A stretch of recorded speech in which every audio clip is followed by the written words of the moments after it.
Thank you for coming. I'm Monica Smith. I'm your Extension Educator at Kent MSU Extension. My area of expertise is food and nutrition, and I am really happy today to bring you this information because you know what? Nutritionists are always telling people what they should eat less of. Today I get to tell you what you get to eat more of. That's a whole lot nicer. Just a second, I'm going to shut this door.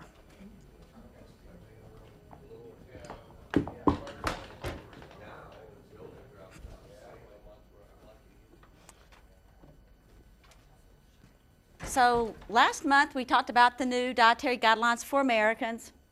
And this month we're going to talk more about it. And guess what? Next month we're going to talk more about it, only in different ways. Today we're going to talk about calcium, vitamin D, potassium, and fiber. And at the end of this session, you'll be able to find everything you ever wanted to know about these 4 nutrients at our website, which has a new name, eatwellwestmi.org.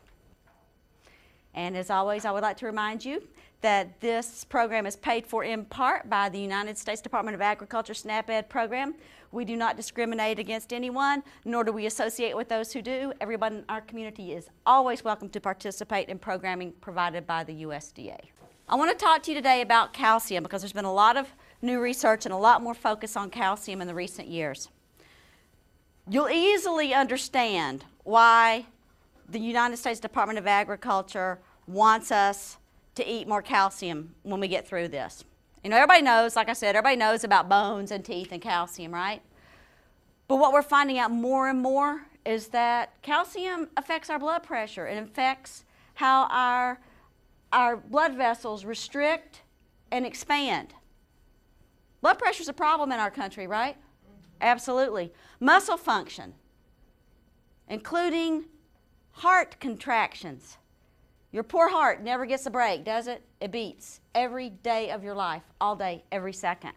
Nerve transmission, in other words, how something in your body says one thing and it gets through your brain, through your nervous system to do the thing that you want it to do. Hormone secretion. This is very cool. In fact, I'll give you a little tidbit about this and weight maintenance, and also glucose metabolism. Calcium affects how our bodies regulate glucose, which means how our bodies regulate sugar, which means diabetes, right? Absolutely. Like I said, we know about bones, we know about tooth, but I want you to think about these other biggies. Now, this is something I had not understood. The implications of this, I had totally not understood it. I don't know why I didn't understand it, because I'm a boomer, right?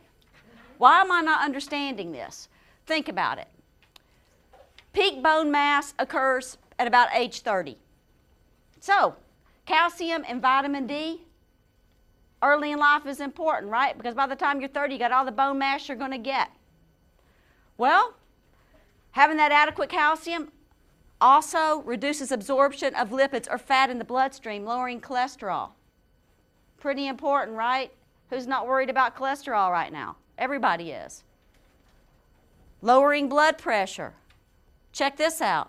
Now they're starting to find links with calcium and colon and prostate cancer and onset of diabetes. If you have diabetes, is there any research that shows getting adequate calcium will help it? Not as much as it surely helps the onset. Now, a lot of people get upset because they think about calcium and kidney stones, right? But this is largely a thing that might happen, not always, might happen with supplements, but not from dietary calcium. And we were talking a minute ago about hormone production and calcium.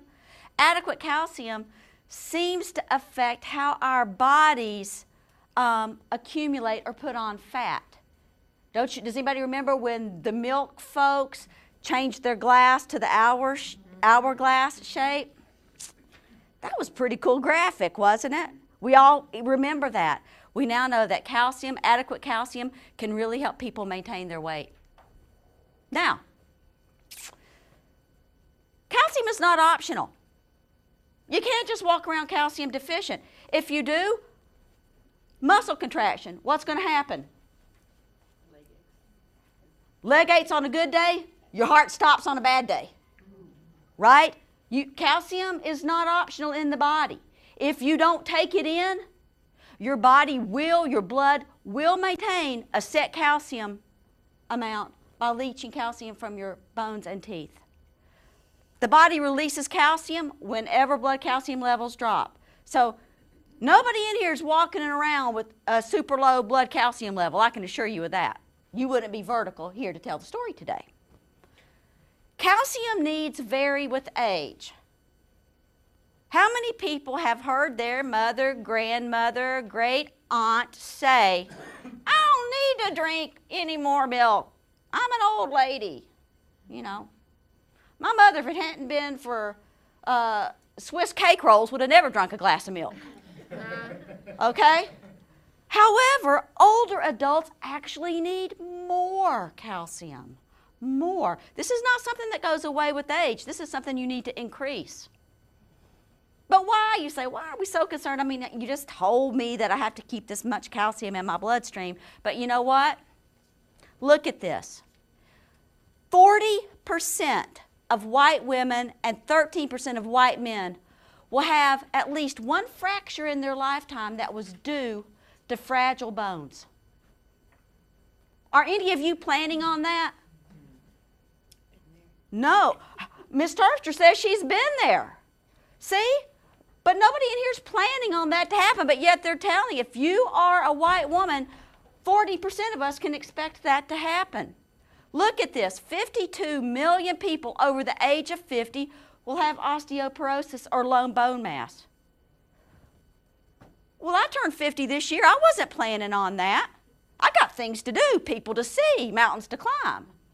I'm not ready to have my life changed by low bone mass. Look at this. 2020, 61 million cases of osteoporosis. The number of hip fractures to double, maybe even triple by 2040. That's not inexpensive to treat, is it? Financially or emotionally, has anybody ever known somebody that had to heal from a hip fracture? Oh, that's tough work. That's not a pleasant thing to have to heal from. And now we're looking at 2025, $25 billion spent on just this one area of health care. Has anybody ever known a senior to have a fall, break a hip, and never be the same person they were before they fell?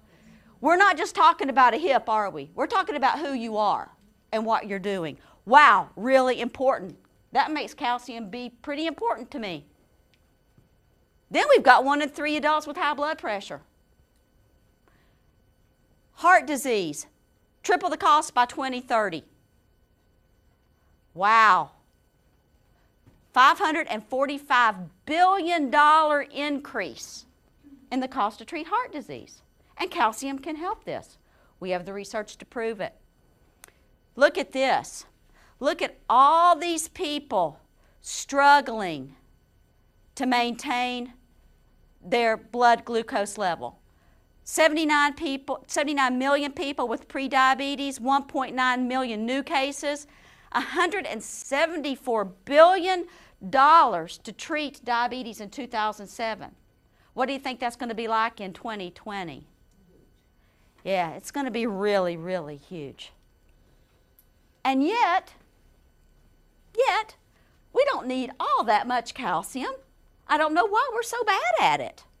But we're not too good at it. But we don't need that much. It's not overwhelming when you look at it. Okay? I did want to draw your attention to this.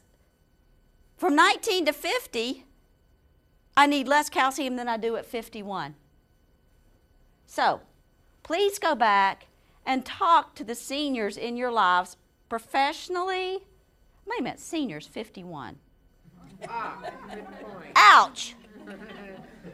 Go back and talk to the people in your lives, the vibrant people in your lives over the age of 50 that may think that they need less calcium than the young whippersnappers out there in their 20s and 30s, because it would be a fallacy. Now, I just want to point a couple of things out to you about high calcium foods. I find this so interesting. I want you to see a little something here. Plain low-fat yogurt, 415 milligrams calcium. Pretty good, huh? Pretty good, right? But look right here. Look what happens. And look what the size of this is. 8 ounces. What happens? You can hardly find an 8-ounce cup of yogurt anymore, can you? You got to buy it bulk and scoop it out yourself. Save money, easy on the environment, and get your full 415, right? And nobody else will eat it. And nobody else will mess with it. If you buy it in bulk, it'll be in the refrigerator when you want it, all right? Because if you come down here and you go to the low-fat yogurt, same 8 ounces, it has significantly less calcium. Why is that? Because there's got to be room in the cup for the fruit. The fruit displaces the yogurt. Doesn't have anything to do with the quality of the yogurt. It's that the fruit displaces it. Look at this. Only 6 ounces of calcium-fortified orange juice. That's a pretty good hit right here, 2 to 260, right? But look here. I wanted to show your attention around here. Soy beverages. 8 ounces fortified, between 80 and 500 milligrams of calcium. Would that make it worth your effort to read the label if you wanted more calcium? We may not assume all soy beverages are created equal when calcium is concerned, because they evidently are not. That's a big difference, okay? Likewise, when you are looking at yogurt, it's worth looking at the number of ounces. Now, when you're looking at this salmon, you're saying, well, I didn't know salmon had a lot of calcium in it, 181 milligrams. It's the bones. The canned salmon with the bones is different, right?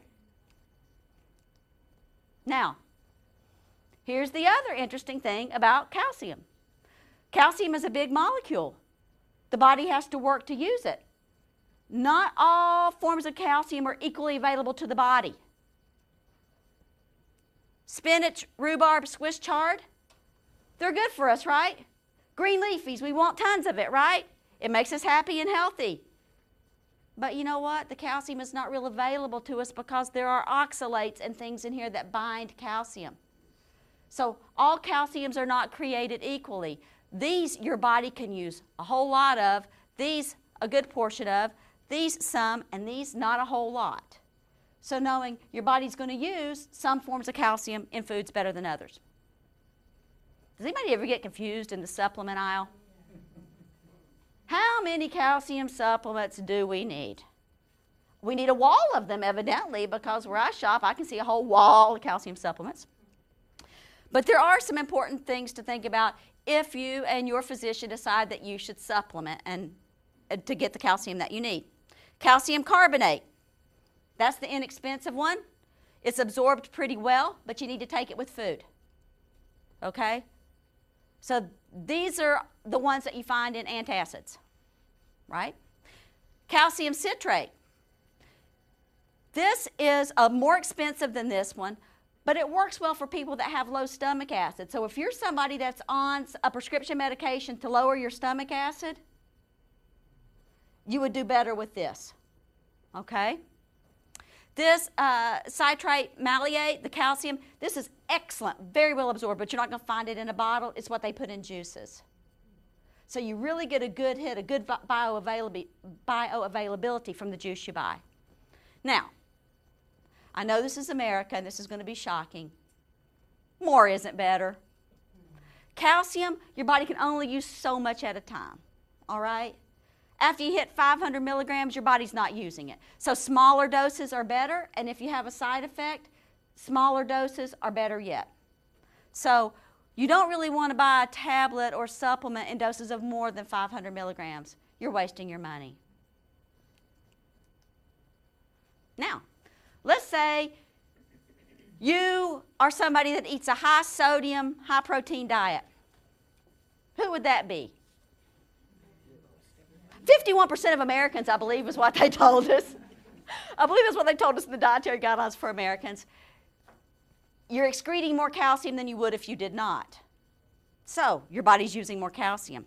However, the happy news is if you add potassium to a high sodium diet, it offsets that. Caffeine has a mild effect on calcium retention, but not a whole lot. Alcohol does reduce calcium absorption significantly if you are a chronic alcohol user. Calcium. Anybody got questions about calcium? Does anybody really want a glass of milk right now? My bones say milk, milk. Okay. Vitamin D. I love vitamin D. Vitamin D, there's a tremendous amount of research going on with vitamin D right now because they're finding out so many things about vitamin D. But look what it does. You can have all the calcium in the world, and if you don't have our friend vitamin D, you're sort of out of luck. Vitamin D needs calcium. Calcium needs vitamin D. All right? Vitamin D reduces cellular proliferation. Isn't that a cool way to, I love some words, proliferation, which really means it reduces the rate of cell turnover and it reduces the rate of new cells being made, which means it may reduce the risk of certain cancers. Because what cancer is, in a nutshell, is reproduction of cells gone crazy in a way that's not good for us, in a way that hurts us rather than helps us. And look at this. Now they're looking at vitamin D, and they think it's affecting immunity, meaning autoimmunity, and the way our body responds to our own immune system. And they're thinking that vitamin D has some role in muscular sclerosis and rheumatoid arthritis. These are chronic, devastating diseases. Vitamin D, like our friend calcium, helps in blood pressure regulation. And look at this. Promotes proper insulin secretion. If you know anything about blood glucose or about diabetes, it's not just about how much glucose, regulating the amount of glucose, right? It's having the right amount of insulin so that the glucose and insulin work together to get into your cell. And look, it also helps prevent osteomalacia and reduce risk of osteoporosis. See why calcium and D are buds? One needs the other a lot. Now, what they're also finding out, vitamin D has a link to reducing the risk of depression. You know, think about it. Interesting, interesting. Vitamin D levels may actually reduce the risk of falls in the elderly. They find many, many elderly who have had falls when they assess their vitamin D status. Guess what? It's substandard. And again, vitamin D levels, diabetes prevention, blood sugar regulation, they're starting to see these things work together. And so why is it important? Well, my goodness, 20% of us have inadequate levels of D. 20%. That's a lot of people, don't you think, of a general population? And when we're talking about that osteomalacia, osteoporosis thing, like I said, you've got to have one to help the other. Now, vitamin D. Vitamin D3. Interesting, right? Do you ever get concerned with that or confused by it? It's interesting. Vitamin D, that's naturally occurring in food, so like egg yolk. That's vitamin D2. Your body can't use it for the stuff it uses vitamin D for in that form. It's got to go and do a deal in the kidneys, and it's got to do a deal in the liver. It's got to be synthesized and turned into D3 in order for it to be functional. So, vitamin D3, which is usually the one added to food, not always, but usually, is the fortifier for foods. They don't fortify foods with D or D2 because they want it to be readily available, right? However, D3 is the true active form, and guess where you get that from? Only from when the sunlight hits the skin. Because actually, this is what it's all about. Now think about it. Anybody in here, you don't have to raise your hands, over the age of 40, contemplate your life as a child. How much time did you spend outside? All the time. All the time.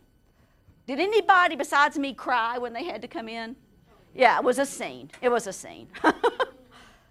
Think about kids now. Think about it. Not outside. And if they are outside, the clothing style now is lots of clothing. You know, you see people and they've got hats and they've got sweatshirts on, they've got pants on, and they've got sneakers on. They don't have enough of their body even exposed to get the vitamin D. What they do is expose, has sunscreen on it, because we're terrified. And then we sunscreen ourselves up and really reduce our chance to make a little vitamin D. So I'm guessing, I don't have any research to prove this, but in my mind I'm thinking that the vitamin D, the number of us that are vitamin D shy is going to grow and grow and grow, right? Now look at this. I love how they do this.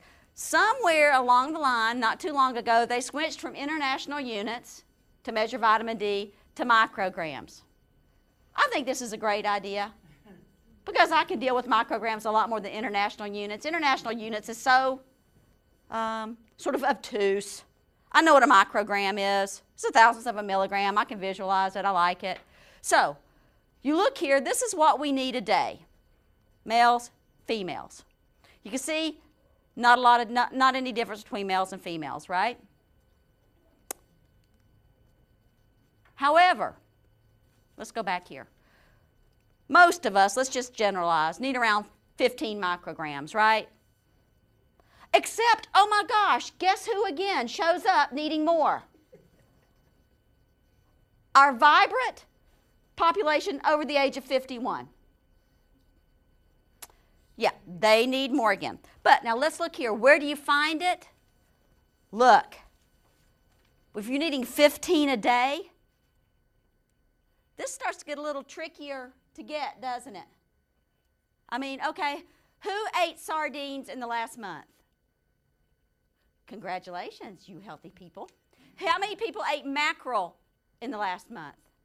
That would be no one. How many people here had cow's milk within the last 2 days? Good, good. What about instant oatmeal for women? Because this is super vitamin D fortified. 1, yay. So when you're looking here, these sources, dietary sources, are a little bit harder to get than some of the other things that we eat. Most of the people in our culture are going to rely on either cow's milk or soy beverages, and also vitamin D fortified orange juice. What about goat's milk? Goat's milk is not fortified as a general rule. If it was fortified, that would be fine. So that leaves us with vitamin D and sunlight. Now the good thing about vitamin D is we store it, right? I put extra vitamin D in my vitamin D bank today that I don't need. It's still there for me tomorrow, next week, next month, right? Which is really good because look here. It's April through October that I can get any in Michigan sunlight. Somebody was talking about sunscreen. Look, SPF of 8. How many use an SPF of 15?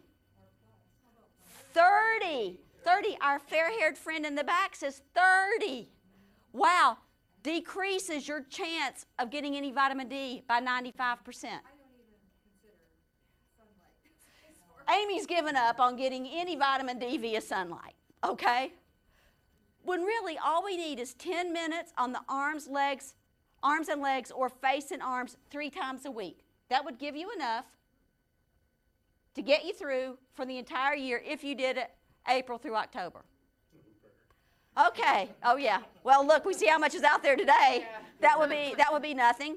All right. Now, if you are a darker skinned person, you need longer exposure because your skin was developed to not have to reduce the sun's effects because your people evolved from the equator where the sun was very intense. So when folks evolved from the equator, moved to Michigan, their vitamin D synthesis is really different. So they're going to need a lot more than 10 minutes. Also, elderly folks need more because their body's not as efficient at processing things, right? As you may have noticed, a lot of calcium supplements have D. Most of them come in 400 international units or 10 micrograms. So if you take one of those a day, you're still a little bit short, right? But hopefully you make it up in your other foods. It's fat soluble. This means this vitamin is a fat soluble vitamin, which means your body stores it which means it can become toxic. Again, America, more isn't better here. We believe around 4,000 international units is the toxicity level. But I found this to be so extremely interesting right here. The amount of sunlight that's required to turn light-skinned pink, which has happened to me on any number of occasions, 20,000 international units of vitamin D I get from that if my skin turns pink. However, no toxicity from the sun. There's only toxicity from supplements. Isn't that interesting? If you're on Jeopardy, please give me credit. Okay? Now, this is the toxicity levels that have been set, the upper level, tolerable upper level intake. And as you can see, here they are, 4,000 here. The little ones, because some infants are actually supplemented by their physicians, correct? This is not something that you want to do on your own. You want to talk with your physician about it if you need vitamin D supplementation. Questions about vitamin D? So the supplements, sometimes you'll see a D2 or D3. It doesn't really matter? If you choose a D3, your body can use it more readily. It has to do less work in the liver, less work in the kidneys, and the chances of you absorbing it and utilizing it are better if you get the D3 form. Can your body use the D or the D2? Absolutely.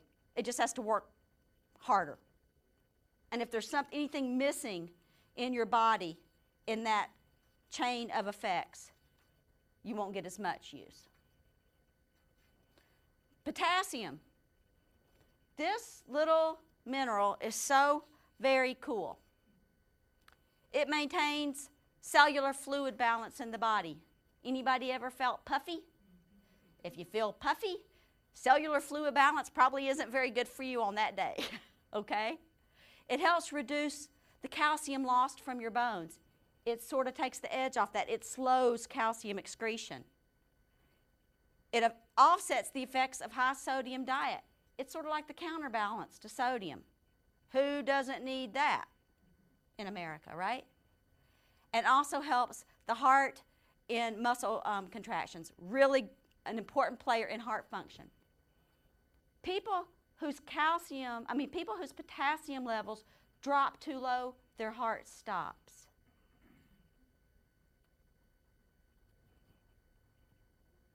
If you were put on a heart-lung machine for surgery, if they were going to stop your heart and switch you over to a mechanical heart-lung machine, one of the key components in stopping your heart would be potassium. So, what does it do for you? Why should you care?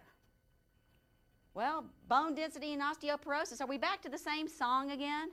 Are you starting to see that there's a theme that the USDA is saying to us? We want you to stay healthy. We want you to move. We want you to keep your bone mass. Now we know calcium D and potassium can help you do that. It can reduce the risk of kidney stones in those prone to developing calcium-based stones. Not all kidney stones are calcium-based. Calcium is not responsible for kidney stones. Don't leave here thinking that. But some people are more prone to developing calcium-based kidney stones. And we've been hearing this for a few years, right, about potassium and blood pressure, reducing the risk of stroke. Wow, this is a pretty powerful little mineral here. One thing I find very interesting is very, very few Americans get enough potassium, even fewer than those that get adequate D and calcium. Has anybody heard a whole lot about potassium in the last 5 years? I don't see commercials about potassium, do you? I don't see it. But yet this is the one that we're really, really deficient in. Also, guess what? Calcium with potassium and vitamin D, hypertension and bone loss. These three hang out together. They're a good trio. Okay. Look at the amount of potassium we need in a day. During our adult years, 4,700 milligrams a day. Everybody remember that. Look at the sources of potassium in our diet. the best one on here, what, is potatoes. If you eat the skin. If you don't eat the skin, you don't get the calcium boost. Look at this. How hard. These are your primary sources of potassium in the diet. Where are we going to get this? I'm asking myself, because this is not a daily diet for most people. Yes, my goodness. We could really get sick of raisins, couldn't we? Sunflower seeds, almonds, molasses, artichokes. Some cultures eat a lot of artichokes, but still, these are not. I eat these every day. You notice what's not on here? The bulk of the American diet, grains. Right? Not on here. Wow. Yes, there's grain and protein, and they're not high in potassium, but that's what we eat. Now, here's the thing that makes it the double whammy. You may not just run out and buy potassium supplements. You really should not do that. Many, many other drugs interfere with potassium and cause the potassium levels in the body to spike or fall. This is very dangerous. You should only take calcium supplements under the advice of your physician. You need to be monitored to do this. Many health conditions like kidney disease tell you you can't have all that calcium. You have to have a lower amount, of potassium. Now, likewise, if your doctor does say, yes, you're appropriate for potassium supplements, and you take the supplement, does this make anybody want to do it? Diarrhea, stomach irritation, nausea? Side effect, it sounds like a side effect from any other drug, right? So, and if you go too high, muscle weakness, slowed heart rate, abnormal heart rhythm. Potassium, though very, very important, is also very, very fussy. You want enough, but you don't want too much. You want to have enough potassium, but you don't want to interfere with any other drugs you are taking. And this is something that happens with supplements. I don't think, now there are some kidney problems where they will actually limit potassium-containing foods. Some people have health conditions, but mostly these things happen with supplements, not with the intake of food. Questions on potassium?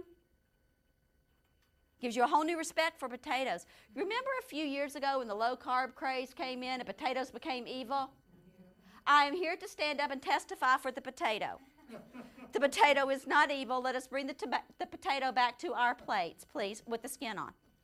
Okay, dietary fiber. This is another one we're not too good at here, but we're probably better at fiber than we are at potassium. It adds bulk to stool, binds cholesterol, slows absorption of glucose, and gives a feeling of fullness. So what does that translate to? I'm less likely to get constipated, my cholesterol's improved, my blood sugar, diabetes could be improved, and if I feel full, I'm likely to eat less, not be overweight, which also helps diabetes and heart disease, right? Fiber, it's our friend, right? But there are two kinds of fiber, and they don't do the same thing. So, if what you would like to see from your fiber is a healthy digestive system, then what you're looking for is insoluble fiber. Okay? If you're looking for heart health, cholesterol improvement, you want soluble fiber. Insoluble fiber looks a lot like wheat flour, wheat bran, nuts, vegetables. Dietary Guidelines for Americans, make half your grains whole, right? Here's why. Right here it is. Soluble fiber. This is like oats, peas, beans, apples. Dietary Guidelines for Americans have at least 1 or 2 meals a week that are bean-based. Here it is again, okay? So, it's not just about preventing constipation for your bowel health. It also lowers risk for precancerous polyps and diverticula in the intestine. So fiber is really important to our gastrointestinal health. Fiber also lowers cholesterol, may help lower blood pressure, feel full, eat less, maybe even weigh less. That's pretty cool, right? Everybody wants that. Now, if you're worried about your blood sugar, The beauty of insoluble fiber is it does not raise blood glucose levels. So, whole grain bread, white bread. If you're concerned about your blood sugar, which one's going to affect your blood sugar more? White bread's going to send your blood sugar a lot higher than that whole wheat bread that has our lovely fiber in it. And now they're saying there may be some implications for reduced risk of breast cancer with high fiber. Wow, fiber's also pretty handy. Is anybody surprised that we don't eat enough fruit, vegetable, whole grains, beans, and peas? When was the last time you pulled up to a fast food restaurant and ordered a whole grain bean burrito with reduced fat cheese on it? If anybody wants to go into business and create the high fiber, high potassium, high calcium, high vitamin D fast food, I'm up for it. Let's talk, all right? And we can make money at the same time and feel at peace, okay?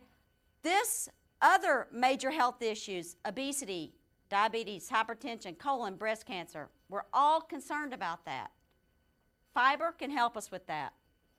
But what they're noticing too is that people that eat a lot of fiber tend to eat a lot less fat. Why do you think that is? They're full. They're simply full. So, these numbers might be, is anybody in here affected by numbers? You know, the bigger the number, the scarier it gets. A lot of people are affected by numbers. Great big numbers are scary, little numbers are our friends. These are smaller numbers here again. You know, what we're looking at is roughly 25 to 30 grams a day of fiber. It's not that much, right? As a general rule, you could say a fruit or vegetable has about 3 grams of fiber in it, except for, check out the fiber superstar. There it is, navy beans. Navy beans are your friend, unless you have not been eating a lot of fiber. If you are not used to eating a lot of fiber, do not rush out today from here and go buy a can of navy beans and say, I believe I'll eat this whole thing for lunch. You will be an unhappy camper. So you might want to work up to increasing the fiber in your diets. You might not want to go from 0 to 500 on that. But look, this is an incredible amount of fiber here. And notice, this is naturally occurring. These foods are not fiber added. You know how you go and they say the double fiber bread and the super fiber granola bar and, okay, nutritional supplement drinks with fiber. I always have a hard time grasping fiber that I'm not chewing. If I'm not chewing, there really shouldn't be fiber in my mind. But yes, they actually even can put fiber into things that are liquid. Look at the supplements that you buy that you stir into water, right? So when you're looking here, you're seeing a commonality, right? You're looking at a fruit or a vegetable, you're looking at about 3, 4 maybe. And there are supplements available.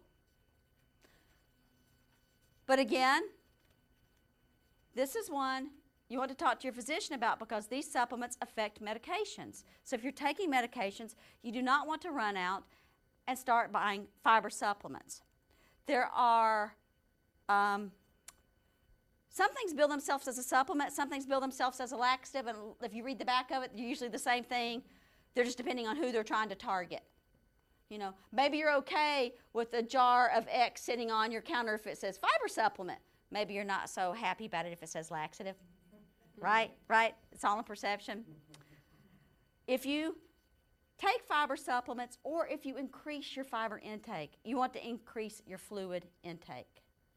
If you don't, you'll say, wait a minute, I thought having more fiber was supposed to help me have more regular bowel movements. Why am I constipated? Because you didn't give enough fluid to get it through your body.